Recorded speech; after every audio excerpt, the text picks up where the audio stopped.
Hello, lovely people of the world. Sarah here. How are you guys doing? Hope everything is great with all of you. I know you guys are probably wondering where we went or where we've been. Honestly, I just have not been feeling well. As you can tell from the title, today I will be doing my weeks 10, 11, 12, and 13 of pregnancy. Yeah, I'm just combining them all because I'm trying my best to have you guys catch up with how far along I am currently. Okay, so in today's pregnancy update, I will be filling you guys in on my pregnancy symptoms, as well as any highlights, as well as any crazy dreams, because I noticed with this pregnancy that I've been very diligent about recording my dreams on my phone, so pardon me, or please bear with me if you happen to see me looking down at my notes.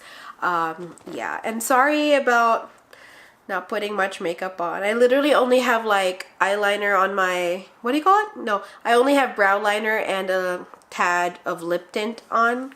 I didn't put any foundation, didn't put any eye makeup otherwise, because I don't know. That's just been one of my symptoms, I guess.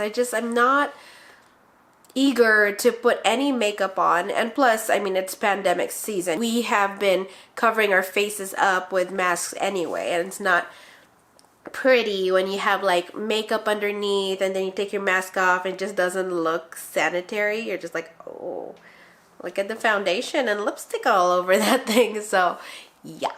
Here we go. So I'll start off with week 10. My symptoms for week 10 are that my nausea, unfortunately, is stronger. I mean, it's not as frequent as it used to be in my earlier weeks of pregnancy, but it's definitely stronger. I would say it comes on about like 2 or 3 times a day, but not every day.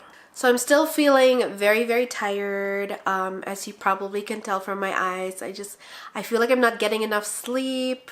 I'm usually a very good sleeper, and with this pregnancy, it's just not happening. I wake up multiple times in the middle of the night, and not necessarily to use the bathroom. It's basically just, I just couldn't stay asleep. I don't know what's going on.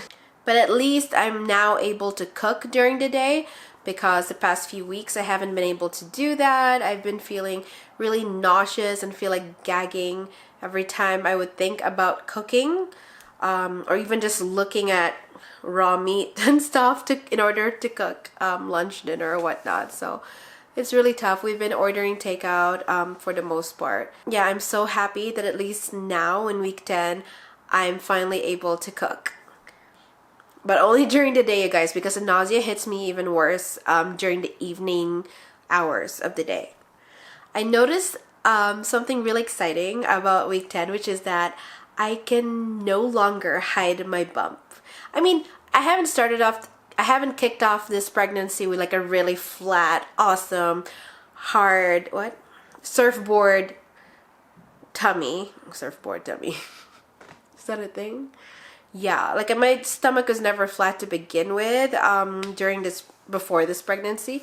So, I mean, the fact that there's a little pooch now that's sort of sticking out at the bottom, I mean, below my belly button, I'm like, oh my gosh, I can actually see a little bump there, you guys. I'm gonna sun my eyes, sun my eyes, sun my eyes, sun my eyes. I've been feeling a bit nervous about returning to work. I mean, it's been a year and a half, you guys, so it's like, will I remember how to do basic things? Will my mind be able to catch up with the routine, you know, the fast-paced environment that working as a nurse brings on, you know?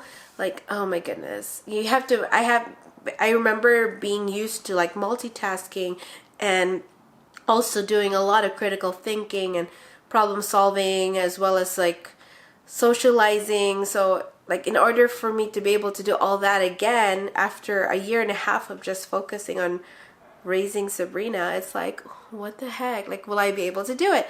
So yeah, just a little bit of nerves there. But yeah, let's move on to, what should I do first? Highlights. So as I had mentioned earlier, my highlight for week 10 is that I finally went for my first ever doctor's appointment. So this is just with our family doctor. And in this appointment, she had discussed with me the results of the ultrasound that of our first ultrasound at around 8 weeks, and as well as the results of my blood and urine tests. So the good news is my blood work came out great. There are no signs of any vitamin deficiency or vitamin excess for that matter. So everything looked great blood work wise. My urine results also came out clear, so that's great. However, she didn't mention, which basically I already knew because I mean the ultrasound technician at the time told me about, is that I have 2 sizable fibroids that they had noticed. I think they found one that's about the size of a plum, and then the second one's a little bit smaller. It's nothing to worry about. It's just something to watch out for or to basically evaluate as my pregnancy progresses, because in the first pregnancy, I don't know if you guys remember, I did a video where I actually thought I was having labor contractions. Like, that's how bad the pain was when I had found out that one of my fibroids that grew to the size of an apple actually might have been starting to degenerate, which is another term for like fibroids dying out. Like, they kind of shrink and then they die, and then they just lose, well, they lose blood supply and then they shrink and then they just die. But then the process of it degenerating is what causes a lot of pain. Not for the baby, but for me personally. So I was like, oh no. So 2 fibroids this time. Mind you, in the first pregnancy, they noticed 4 fibroids. And then the biggest one was the size of an apple, or grew to the size of an apple. But in this pregnancy, they only noticed 2.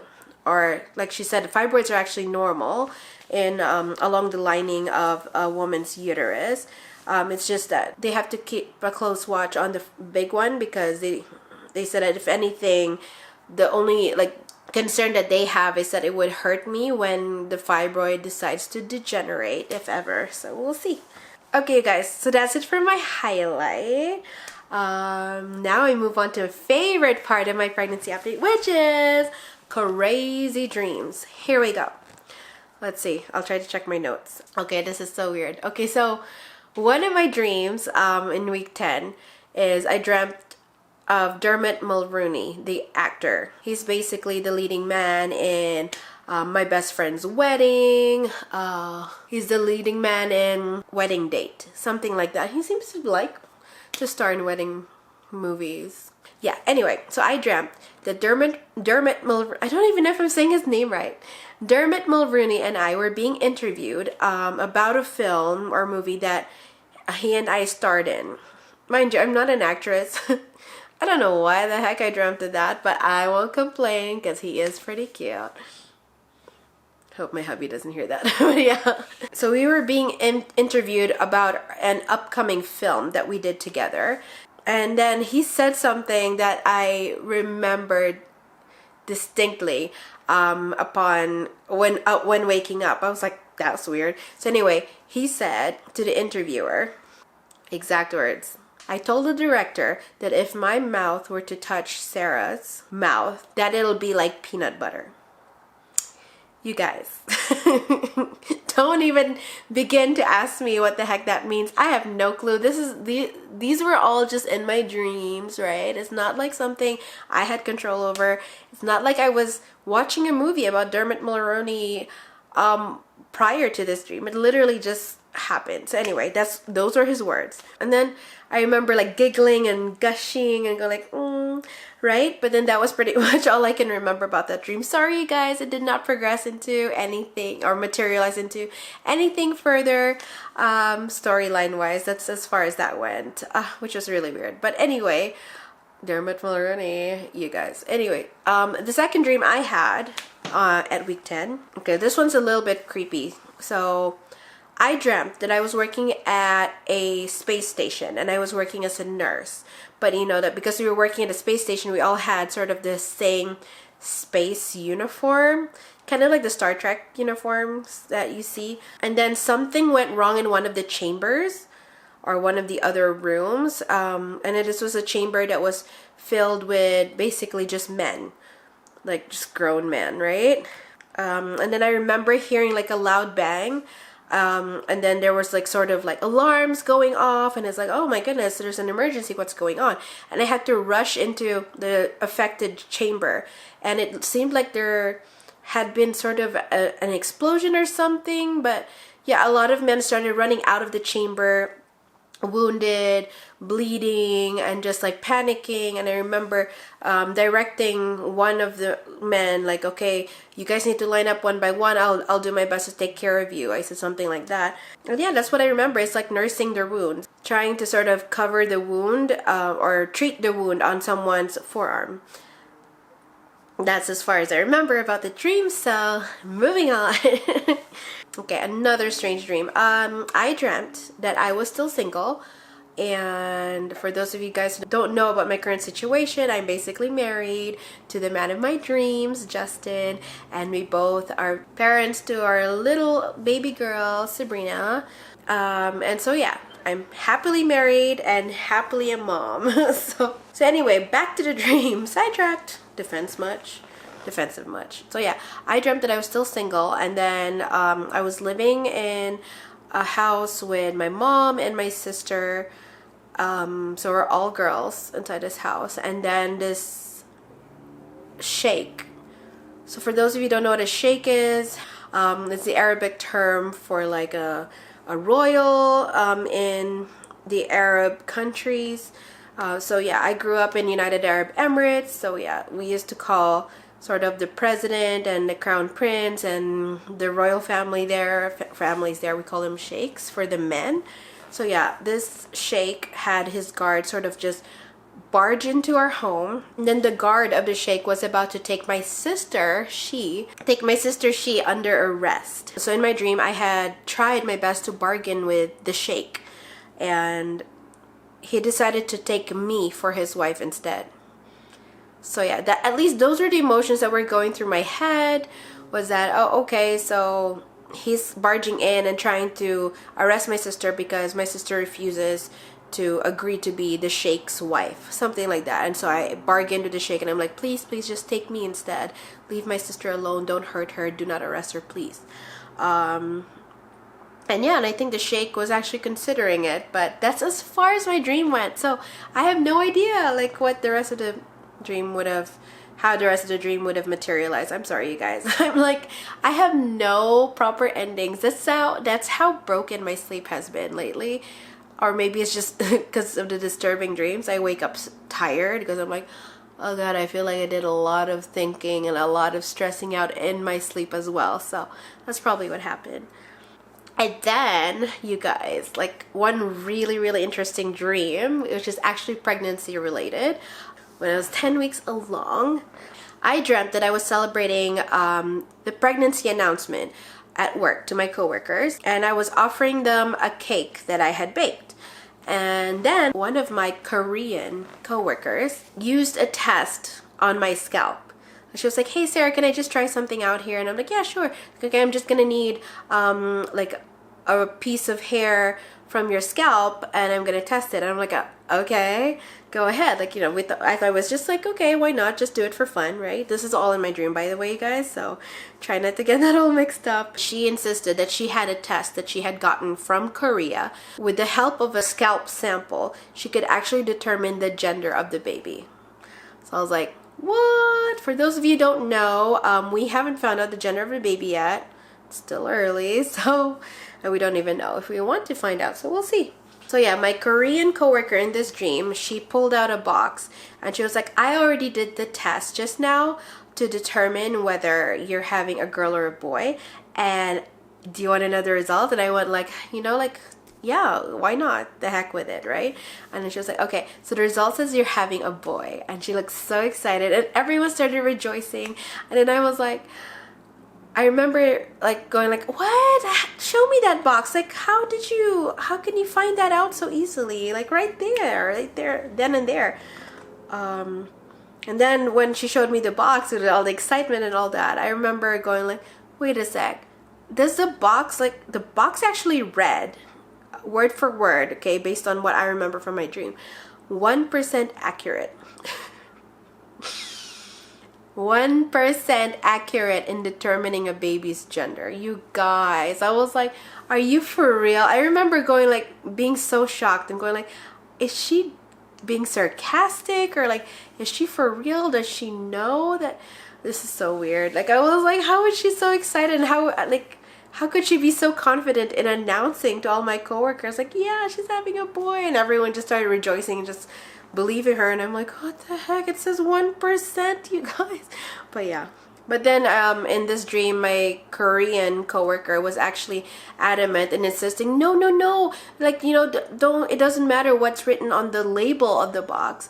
It's actually very, very accurate, because all of my pregnant friends have tried it and it was true for them. It actually guessed the gender. So I'm like, yeah, but like I remember in my head, I was like, I cannot get over the fact that the label actually warns you already that it's only 1% accurate. I remember thinking that, but I didn't have the guts in my dream to actually confront her about it. I just remember going, oh, okay.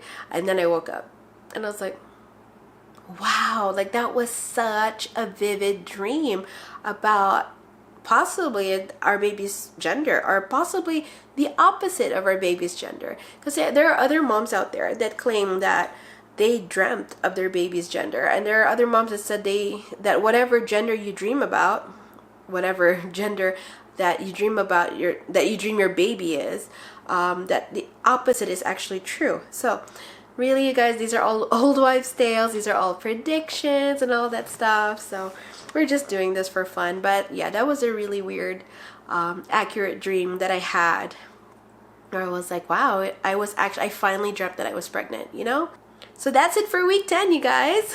Now we move on to week 11. So for week 11 of my pregnancy, my second pregnancy, you guys. Sorry, I didn't say that in the beginning.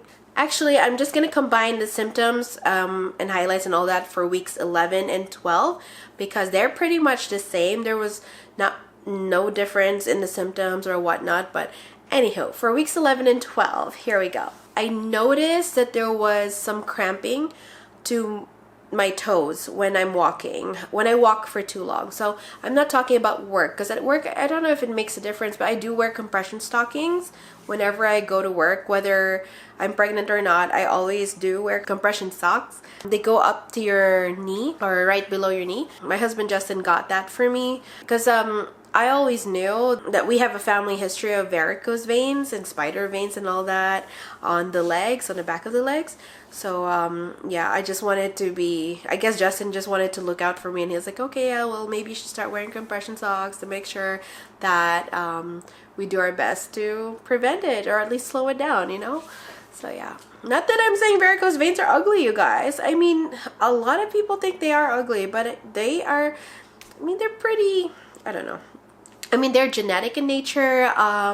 There's just no controlling whether you get them or you don't. I mean, if you're predisposed to it genetically, you will most likely get it. And yeah, I have a gut feeling that one day I will have varicose veins. We'll see how that goes. So I noticed another symptom for weeks 11 and 12 is that I have been feeling out of breath easily still. My nausea is way less frequent now. So I get it maybe like once every other day, which is so good. I guess that's what they say, is that the first trimester tends to be the hardest in its own way, because you get all these pregnancy symptoms, like your body's going through a lot of changes while, you know, growing a baby inside of you. So you sort of like start experiencing all these symptoms that are going to hit you hard and that are going to be so different from your usual self. So yeah, I am so glad that the nausea is getting way less frequent, and I cannot wait to get out of my first trimester. So I'm still craving sour candy. It's specifically like the tamarind candy that I got online. It's a hard candy. I got it from Amazon. I also specifically have been craving the Skittles sour candy. Oh my gosh, you guys, to die for. Sour is just the bomb at this point. I'm still craving salty food, pasta, soupy egg noodles, which is usually my favorite whenever I order Chinese food or go to a Chinese restaurant. It's a must-have. I must have creamy egg and chicken noodle soup or egg and crab noodle soup. Like, oh, did I say noodle soup? Egg and crab soup is so good. My highlight for weeks 11 and 12 is that I finally got to announce to my coworkers about baby number 2 by bringing them donuts and sort of having this little sign. I have photos that I can attach so you guys can see. So yeah, I brought donuts, basically announcing my pregnancy, making it official. A lot of my coworkers did suspect that I was pregnant, but were just too shy to ask me about it. And a lot of them like just literally head on just confronted me and go like, "Are you?" So yeah, this was my way of making it official. It was, to me, it was pretty safe to announce at that point, because they say like when you're about 12-13 weeks along, it's safe enough to announce. I basically announced when I was 12 weeks along. So yay, that's exciting. So that's all, you guys, that I have for weeks 11 and 12. I know it's not much, but yeah, gotta keep it real. Now finally, I am going to be sharing with you guys my symptoms for week 13. So the thing that's most exciting about week 13 is that it is the final week of your first trimester. So I am so excited. I was like, oh my gosh, this is happening. I'm finally entering my second trimester. Like, I couldn't wait.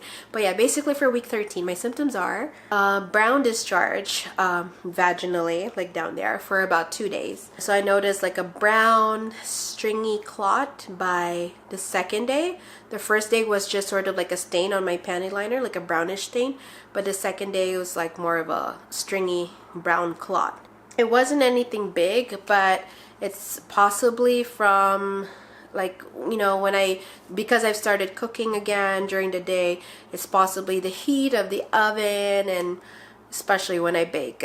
When I bake a meal or something, the heat of the oven is sort of like, no, I mean my tiny little bump is exposed to the heat of the oven for longer than usual, so that's probably what caused it. And happened also before I think I was about 8 weeks along or something. It happened in my earlier symptoms during this pregnancy as well. But the good news is the brown discharge only lasted about 2 days, so all clear. And then I still have like the burpy throat, which is so annoying, because that's my definition of nausea for myself, is the burpy throat, where you kind of feel like there's like something bubbling but just doesn't want to come out. So yeah.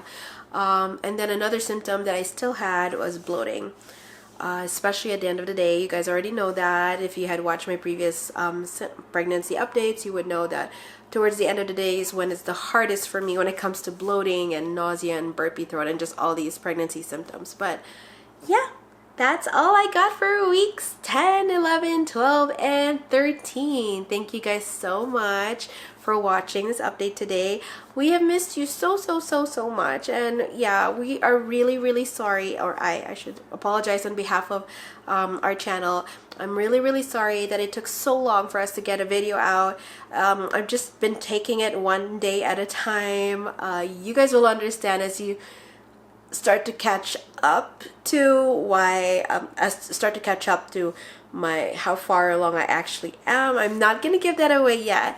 So yeah, I'm just gonna give away the date that I turned 13 weeks. I turned 13 weeks along on July 19th, Sunday. So as you guys can tell, this is so far behind, but I will do my best to catch up live with how far along I really am, so that you all could experience it along with us when our baby number 2 finally arrives into this world. So that's exciting.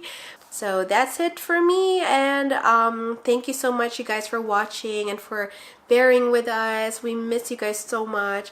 We love every single one of you, especially our love with standards. Yeah, we will do our very best to catch you guys up on our lives and how we've been doing and dealing with this pregnancy. Hopefully not as many complications this time around as the last time. I mean, there wasn't much last time, but it was a pretty eventful pregnancy with my first baby, my baby Sabrina. So yeah, I'm gonna head out now and pick her up from day home. Yeah, I think that's why I'm also really tired, is because, you know, yeah, just adjusting to work and working full time and then coming home and needing that rest because I'm just like tired from like growing a baby, you know, inside of me. And then, you know, of course, like enjoying my time with Sabrina and with Justin, trying to make time for everyone, because I enjoy my time with them so much at home. Even if it's just like having a meal together or just like reading a book together. So yeah, I think I'm sidetracking. Anyway, love you guys. Mwah, mwah, mwah, mwah, mwah. To those new mamas out there, or to those mamas out there who are expecting, a big, big, huge congratulations to you guys. Really, really proud of you all, and thank you so much for sharing your stories in the comments section and for sharing your well wishes as well.